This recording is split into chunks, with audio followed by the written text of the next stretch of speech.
Harka hune akkam jirtu kabajantootaaf daawwattootaan gaddaa barnoota irratti hordofaa jirtaniif hundi keessan bakkuma jirtanutti nageenyi kiyya kan kabajaa kan jaalala isin dhaqqabu jecha har'a immoo yeroo gabaabaa keessatti akkaataa quraana barachuu dandeessan kaasenta mul'isu ta'aa jechuudha.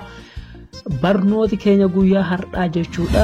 Barnooticha kan nama ajaa'ibsiisu jechuudha. Maarree daawwattootaaf kabajantootaan gaddaa barnoota YouTube channel kiyyaaf namni haaraa taatan ana dhufu sinin jecha YouTube channel kiyyalleen subscribe godha. Maamila kiyya taasisin jecha guyyaa har'aan tana applicationii baay'ee namatti tolu, baay'ee kan nama gammachiisu yeroo gabaabaa keessatti karaa quraanatti barachuu dandeenyu kan qabadhee isin dhufe ta'aa jechuudha. Video kana jaallatu keessaniif like share gochuu hin dagatina. Okay, dhiifa maal isinin jedhe video kana like godhaa isinin jedheera hin dagatina. Like itti roobsaa isinin jecha yeroo gabaabaa keessatti karaa quraana ittiin barachuu dandeessan jechuudha.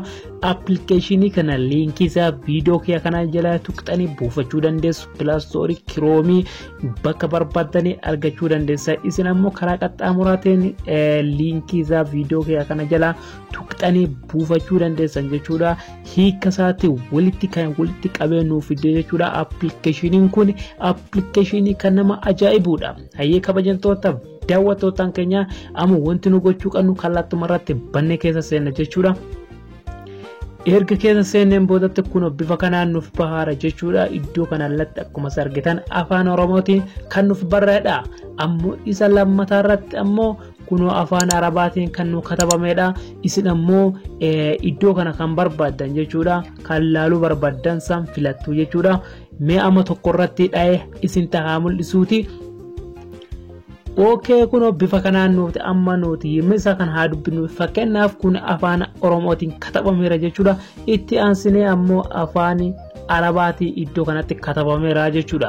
Yeroo afaan Oromoo beektanii afaan Amaaraa wallaaltan ammoo okay dhiifama. Yeroo afaan Oromoo beektanii afaan Arabaa kana wallaaltan hiikkachuu dandeessan jechuudha. Gama kana afaan yookaan quraana karaa salphaadhaan barachuu dandeessan waan ta'eef kun innis baay'eedha. Kana hunduma isaatu keessa deddeemtanii ilaaltanii itti fayyadamuu hiikkachuu afaan Arabaa torbee tokkoof yookaan guyyaa sadii boodatti karaa ittiin barachuu dandeessan keessa isa tokko jechuudha. Fakkeen walumaa galarratti kun isa kana baay'ee 114 ta'uusaa ni amantu jechuudha. Nu iddoo kanarratti yoo argitan taate walumaa galatti quraanni kun sagaleedhaan kan barraa'e yookaan sagaleedhaan dhaggeeffachuu hin dandeessan jechuudha.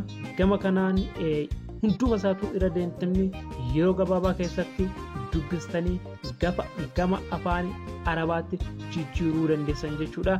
Hayyee kabajantootaaf daawwattootaan gadaa barnoota guyyaa har'aan kana barnoota quraanaa appikii baay'ee ajaa'ibaa kan qabadhee isin dhufeera jechuudha.